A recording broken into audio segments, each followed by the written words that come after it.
I love the story of the prodigal son. It's in my top 5.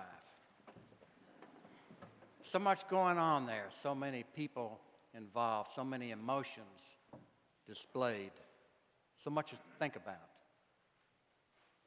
It's probably one of the most familiar and popular stories in the Bible.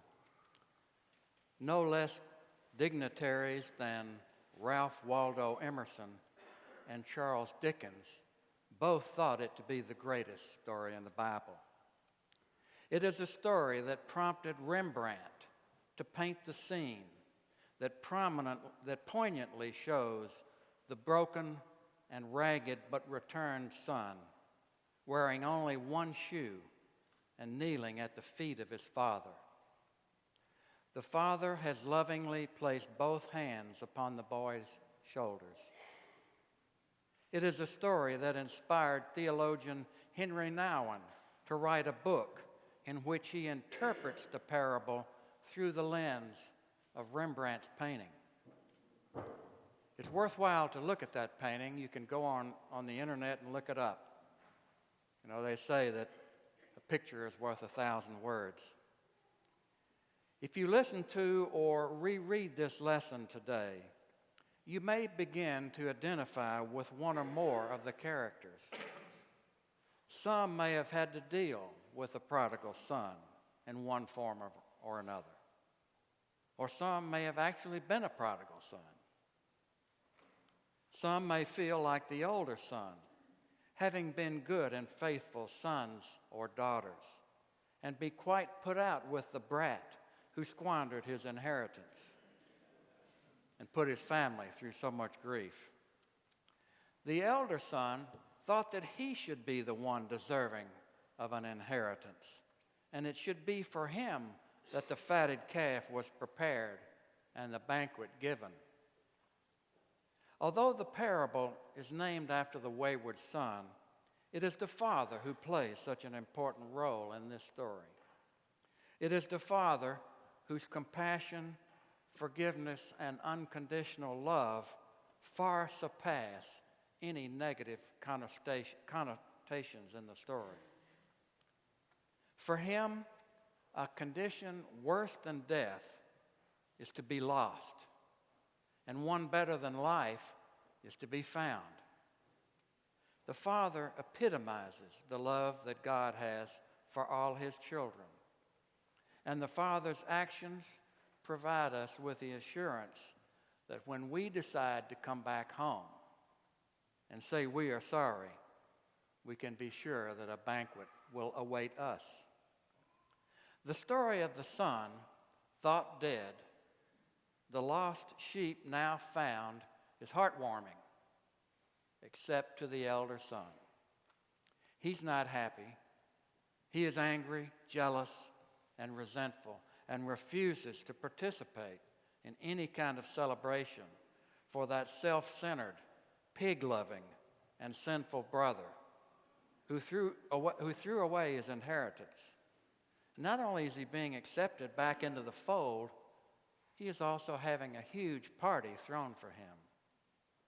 Did you like that about the pig-loving? It's not fair to our pig population, right? But it does indicate the depth to which the younger son had sunk. But for those hearing the story in Jesus' time, especially like the elder son, the Pharisees, and the Jewish community in which the family lived, it might not have been so heartwarming or so readily accepted. As patriarch and head of the household, the father would have been treated with the utmost respect, for it is from him that his support that the family depends. He owns the land, and he intends to keep it in the family. Patriarchs would not have tolerated impertinence and disrespect from a son. And while it may have been Jewish custom to permit distribution of a share of the property to a son, that son would not have gained access to it until after the father had died. Had a son somehow have been successful in gaining access to that inheritance. There was a Jewish law that dealt with a son who had lost that fortune. It was called the Ketsatzah ceremony, in which the community would bring an earthenware jar, fill it with burned nuts and burned corn, and then shout, "That person is cut off from the people." That person would be banished from the community and losing all forms of family or community support. And a Jewish father who had been betrayed by his son would have normally proceeded with that ceremony in order to preserve his honor in the community. And the elder son, was he not within his rights in expecting more attention and respect from the father? Had he not been obedient and following the letter of the law? Wasn't he justified in feeling that the no good brother should be punished rather than honored with a party? Well, the parables of Jesus do not always come out as one might expect. He has a way of turning things upside down and suggesting new ways to interpret the law that promote justice and mercy. Just last week, we learned about how Jesus dispelled the notion that the bad things that happen to people occur because of their past sins and mistakes. Not true. The innocent and righteous may suffer the same fates as those who actually may deserve punishment. So the story today does not end the way things should be. The Jewish community would have expected punishment to have been administered by the father, but he responded with compassion and forgiveness, with little or no concern about the possibility of losing honor in the community. Jesus would have taken the hand of the elder son and walked with him into the party, gently urging him to change his rigid adherence to the law into an attitude of compassion and forgiveness. Henry Nouwen says this about the story: all of the gospel is there. All of my life is there. All of the lives of my friends is there. Here is the God I want to believe in, a Father who from the beginning of creation has stretched out his arms in merciful blessing, never forcing himself on anyone, but always waiting, never letting his arms drop in despair. For us, the parable of the prodigal son is unfinished. It's up to us to decide whether the younger son was truly repentant and would be capable of maintaining his air of humility. And would the elder son ever come around and follow the lead of Jesus and come to the party?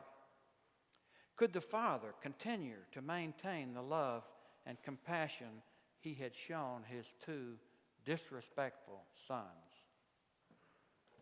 Looking again at the characters, do we harbor some of the features of the prodigal or of the elder son? Have there been times when we have been lost in a wilderness of apathy or indifference?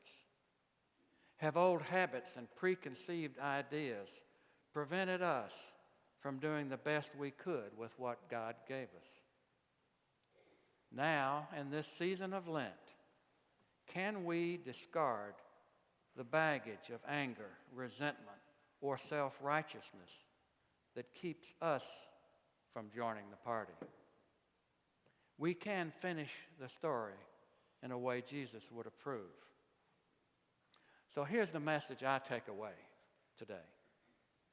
If we can conjure up the mental image of that father stretching out arms of love to embrace the lost prodigal son, and if we can visualize him resting his hands gently on the shoulders of the boy kneeling at his feet and drenched in humility and shame, if we can hear his words, consoling the son, forgiving him, healing him, and promising him a welcome home banquet, then we have the ending of the story.